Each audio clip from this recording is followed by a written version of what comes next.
Entorno económico. Todo lo que necesitas saber sobre economía, impuestos, trámites, asesoría, finanzas personales, empresas.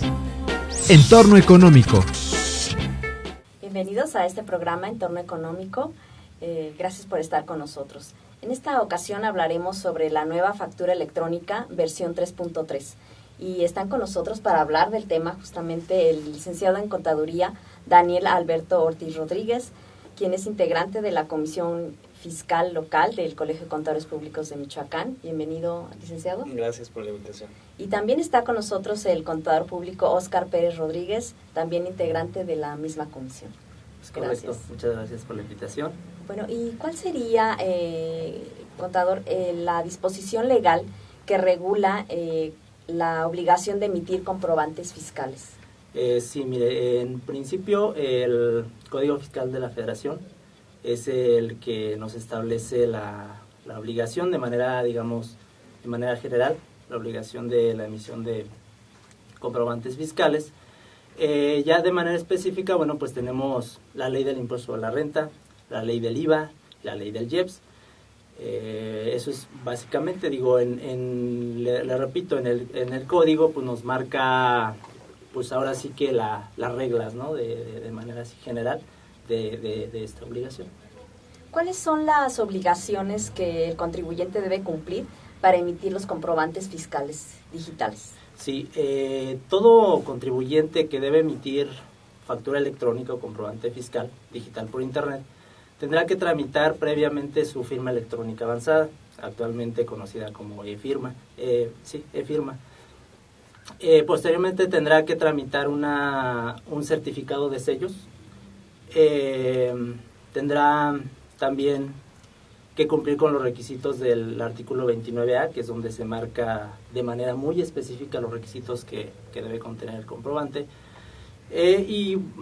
Antes de la emisión del comprobante, se tiene que remitir de manera automática el comprobante al Servicio de Administración Tributaria para que éste de manera electrónica valide y certifique dicho comprobante.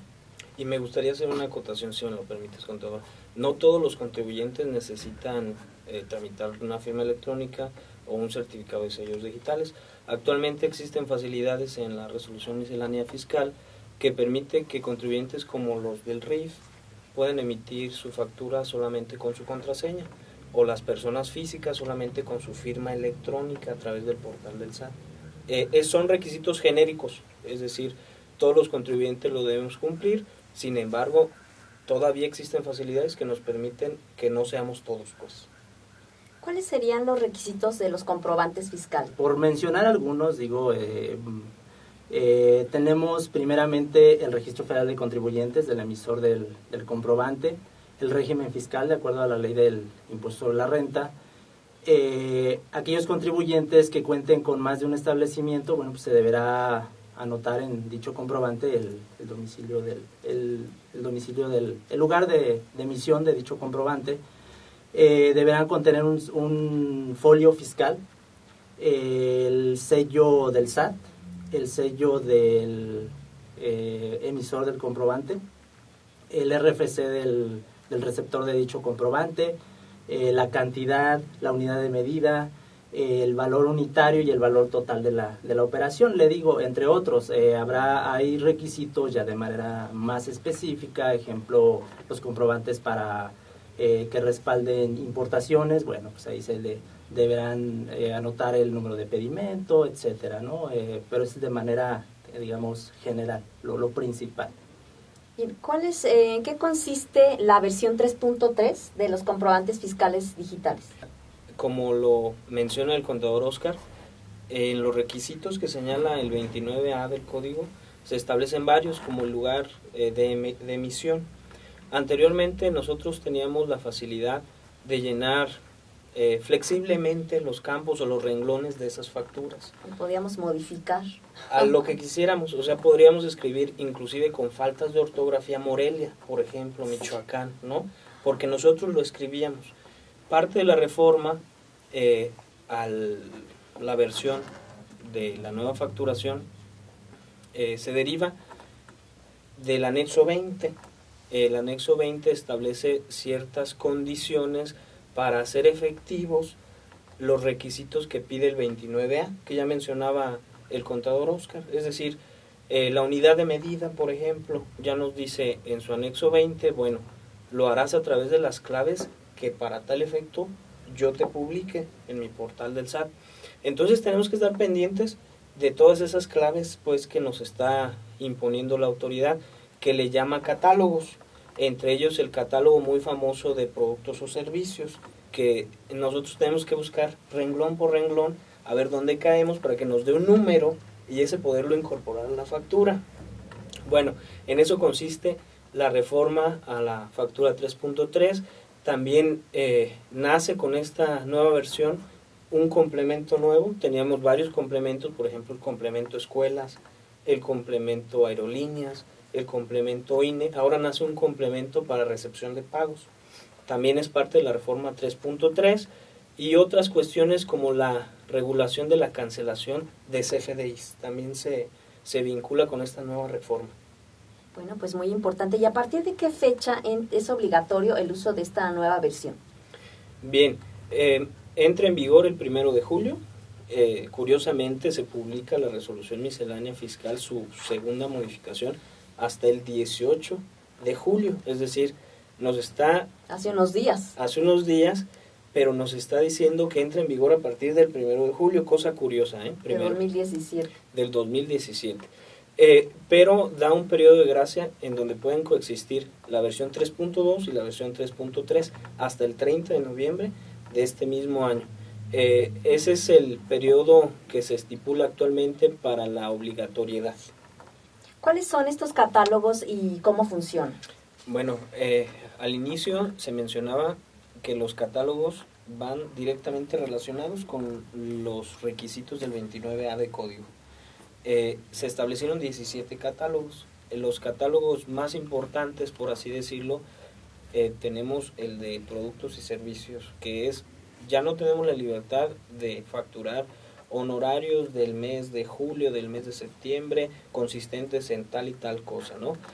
Sí lo podemos hacer a través de una adenda, pero en estricto sentido tendríamos que analizar el catálogo de productos y servicios, y este catálogo, que es un archivo de Excel, nos va a arrojar una clave, que es la que debemos de poner para que el SAT sobreentienda que son honorarios, por ejemplo, por contabilidad, ¿no? Así será por servicios de licenciado, así será por construcciones, así será por comercio. Ese es como el que tiene más variantes, porque tiene más de 50,000 opciones. Luego tenemos también el catálogo que se refiere al método de pago que anteriormente conocíamos como la forma de pago, y nos da dos opciones, ahorita dos opciones, aunque la página del SAT todavía trae 3 opciones, que es pago en una sola exhibición o pago en parcialidades o diferido. Esto va a marcar singular importancia porque dependiendo de la opción que nosotros tomemos, tenemos que elegir ahora sí un método de pago.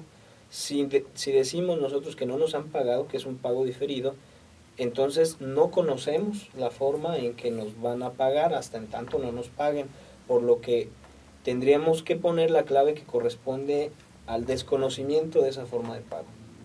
Si ya la conocemos, pues tenemos que meter el catálogo que ya anteriormente veníamos manejando desde julio del 2016, que es efectivo, cheque, nada más que a través de su clave 01, 02, 03 para transferencia. ¿A qué se refiere y en qué casos se debe emitir el comprobante fiscal denominado de pago? De pago. Sí, en este sentido ya el código propiamente en el 29A, fracción 7, ya establecía la obligación de emitir un comprobante por el monto total de la operación, de aquellas operaciones que no se recibiera la contraprestación, valga la redundancia, al momento de la emisión del comprobante. Ya venía esta disposición, esta obligación. Igual también ya estaba la obligación de emitir con posterioridad un CFDI por los pagos que se recibieran. Sin embargo, ¿qué sucedía? Que ante los ojos del fisco se corría el riesgo de duplicar el ingreso. ¿Por qué? Pues porque por un lado teníamos el comprobante por el monto total de la operación y por otro lado el de cada una de las parcialidades. Bueno, entonces esta versión 3.3 viene a como acotar esta recepción de pago, le llama CFDI por recepción de complemento, por recepción de pagos. Entonces, ¿qué dice la autoridad? Bueno, en cada comprobante que emitas correspondiente al pago, pues deberá llevar en cantidad total 0, pero me lo deberás vincular con el comprobante al cual corresponda ese pago.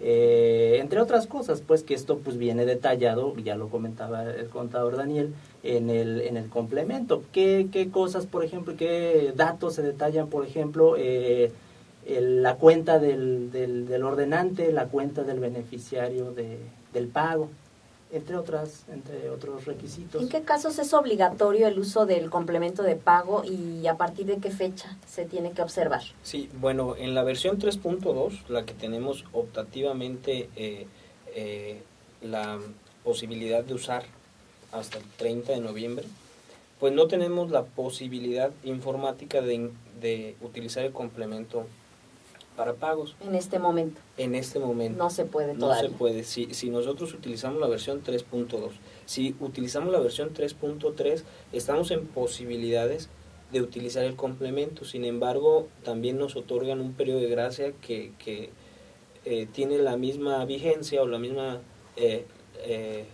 obligatoriedad hasta el 30 de noviembre. A partir del 1 de diciembre estaríamos obligados a, si emitimos comprobantes versión 3.3 y el 1 de diciembre recibimos un pago correspondiente a un comprobante de esos, tendríamos ya la obligación entonces de realizar el complemento para pagos. ¿Cuál es el objetivo realmente que persigue la autoridad con estos nuevos cambios a la factura electrónica?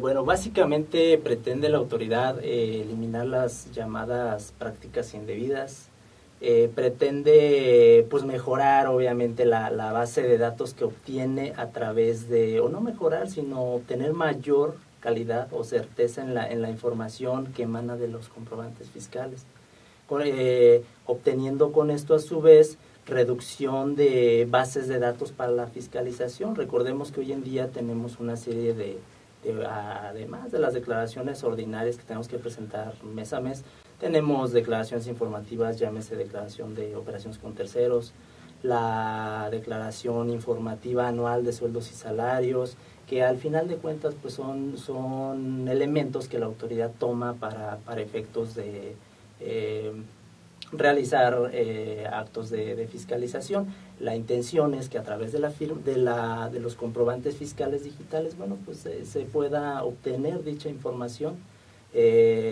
para estos efectos. Muy bien, bueno, pues yo creo que es importante que tengamos muy en cuenta todos estos cambios que han habido.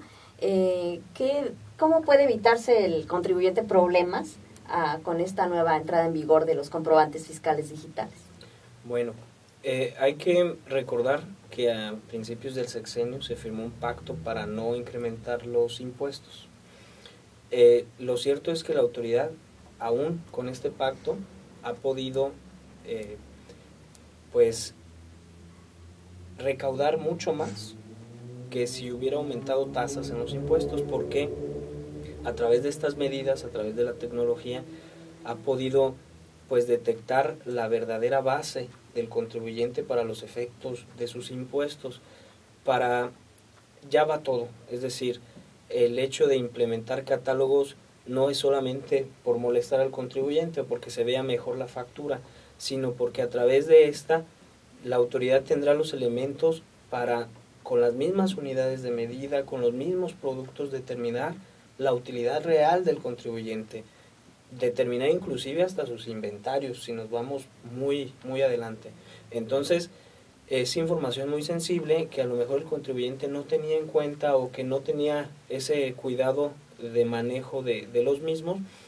Y te pongo un ejemplo: si hay un contribuyente que vende papa, pero a él le facturan tomate, pues desde luego que la autoridad le va a saltar, va a decir: oye, estoy viendo que tú facturas papa, Y compraste y tomate. compras tomate. Entonces el tomate por un lado no es deducible y la papa es completamente acumulable, porque entonces quiere decir que estás vendiendo y no estás facturando, pues. Entonces hasta allá va a llegar la autoridad.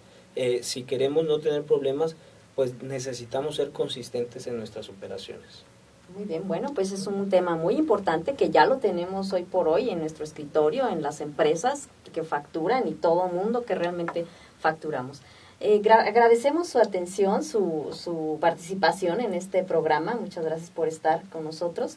Y lo invitamos a que nos siga viendo en la página del Colegio de Contadores, que es www.ccpmich.com.mx, y asimismo en la página del periódico Cambio de Michoacán, que es www.cambiodemichoacán.com.mx. Muchas gracias.